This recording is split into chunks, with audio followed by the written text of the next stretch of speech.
Hello, and welcome to the Korean War Module 1. In this series, we're going to go through the origins of the Korean War, the war itself, and then the consequences of the war in the years that followed.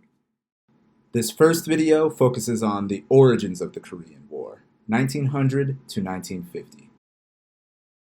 Before we get started, let's go over our questions. The first major question, that is, the questions that you may need to watch all three videos before you can answer, is who is responsible for the Korean War? Second, when did the Korean War begin and when did it end? Now, for the questions that you should be able to answer at the end of this module, they are, how did World War II lead to the Korean War? And what influence did the Cold War have on post-World War II Korea? Now that we've dealt with the questions, the theme for this module is how to start a civil war. Long before Korea was divided into the North and the South, it was actually a remarkably unified place. The Joseon Kingdom actually ruled over the territory as an unbroken dynasty from the 14th century all the way until the 19th century, almost into the 20th century. Its territory was roughly the size of Minnesota, and it was ruled by an elite social class known as the Yangban. At the bottom of the social order were the slaves, also known as Nobi. Now, for many centuries, Korea had been a Chinese tributary state. That meant that they acknowledged the centrality and superiority of the Chinese dynasties, first starting with the Ming and eventually transitioning over to the Qing. All in all, Joseon Korea became one of the longest unbroken kingdoms in human history. All that said, Korea's geography also placed it at a distinct disadvantage at times. If you look at the image on the bottom right, which is a map from the early 20th century, you'll notice that Korea is situated between three very powerful states.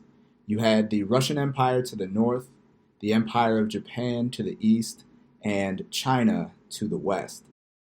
Korea's unique geography led it to being a place where major conflicts took place during the 19th and early 20th centuries. One major conflict was the Sino-Japanese War of 1894-1895. This conflict took place following the Donghak Rebellion in Korea. The Chinese Qing Empire were on the side of supporting the Korean government, whereas the Empire of Japan used it as an opportunity to install a friendly government to Japan. Ultimately, the Japanese forces crushed the Chinese forces, and this became an important moment where Japan became the dominant East Asian power. Another major conflict that took place in Korean territory was the Russo-Japanese War, 1904-1905. This war pitted the Empire of Japan against the Russian Empire, and it was another amazing success for Japan. They quickly defeated the Russian Empire, and as a result, Japan and Ito Hirobumi established a protectorate over Korea, meaning that Korea was still independent, but it was under Japanese protection and control. Ultimately, Ito Hirobumi is assassinated in 1909, and the Empire of Japan uses that as an opportunity to fully annex Korea as a colony, meaning Korea became a part of the Japanese Empire on August 22, 1910. There were, generally speaking, three distinct phases to Japan's occupation of Korea. In Phase 1, which went from about 1910 to 1919, it was generally marked by Japan having a heavy hand. It eliminated all Korean political participation, restricted Korean business activity, and invested heavily in the promotion of rice cultivation for export to Japan. Long story short, Japan was using Korea to support its imperial activities throughout East Asia. Police could fine or flog or torture people for really minor offenses, and this led to a major uprising on March 1st, 1919, where Korean citizens began pushing for independence. Phase 2, which lasted from 1919 until 1931, was a period that they termed the cultural government, which gave a greater degree of political participation, freer speech, and business rights to Korean citizens. But make no mistake, Japan was still in charge, and they were willing to rule with an iron fist. This third phase was defined by Japanese military rule and lasted from 1931 until 1945. This phase corresponded with an increase in fighting between Japan and China and eventually overlapped with World War II.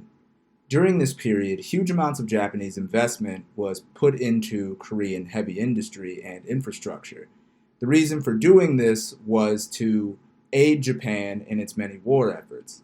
It also corresponded with a repression of Korean freedoms, many of which they had established and enjoyed during Phase 2.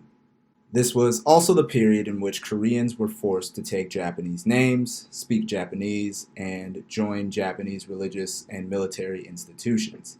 Basically, all hands were on deck to support Japan and its military efforts.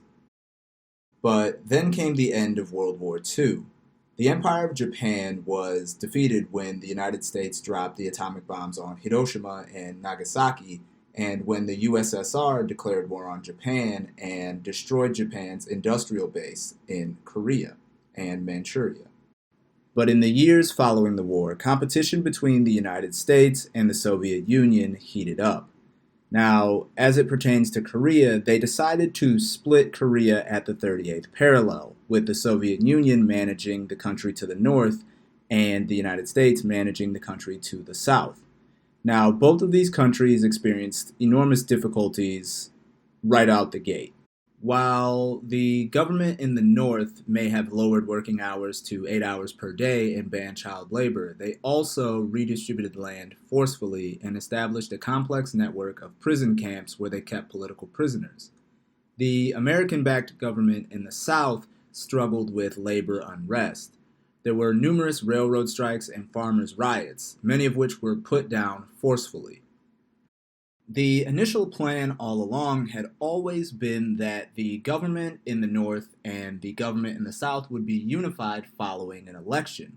But as these two countries were established, that plan disappeared. On August 15, 1948, the Republic of Korea was founded in the South, and the leader was Syngman Rhee. On September 9th, 1 month later, in 1948, the Democratic People's Republic of North Korea was founded under its leader Kim Il-sung. And that brings us to the Cold War, which lasted from 1947 until 1991. Now, what's the difference between a cold and a hot war? A hot war is a conflict that sees fighting between the two main belligerents or countries. But the Cold War is a conflict in which the two main parties only maintained a constant state of hostility. Any fighting between the two wasn't actually direct fighting between, say, American or Russian troops. It would be fought through proxies, like Korea. In 1947, the United States President Harry Truman put out his Truman Doctrine, and in doing so, he committed the United States to helping to defend democratic countries from what they perceived to be communist expansion. If you look at the image on the right, this will give you a sense of how we understood Domino Theory.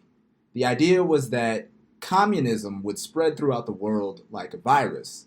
So, leaving from the Soviet Union and China, it would spread first to Korea, then to Japan, and then eventually to the United States, and so on and so forth. Much of the U.S. policy during the Cold War was to contain communism, or basically to keep it where it was in China and the Soviet Union, and eventually to roll it back. Although the fighting in the official Korean War did not begin until 1950, fighting between the North and the South actually dates back to 1948-1949. By 1949, we already had 3,000 to 6,000 guerrilla fighters from the North carrying out operations in the South. And cross-border raids or small-scale fighting was really common between the South and the North in those years leading up to 1950. In fact, Syngman Rhee was on record as saying he was eager to recover the North. The only thing that stopped him from launching a broader attack while the North was largely unready was the United States government threatening to cut off support if the South initiated an invasion. The North was also highly aggressive and wanted to launch its own attack to recover the South. The only thing that stopped the North from initiating its attack on the South was the Soviet Union discouraging its plans for invasion. So, even before the war, the journalist A.T. Steele was on record as having said, "An unadmitting shooting war between the governments of the United States and Russia is in effect today along the 38th parallel." In short, the proxy war between the United States and the Soviet Union was heating up. So, now that we've walked through some of Korea's recent history, you should be able to answer the bottom two questions. How did World War II lead to the Korean War? And what influence did the Cold War have on post-World War II Korea?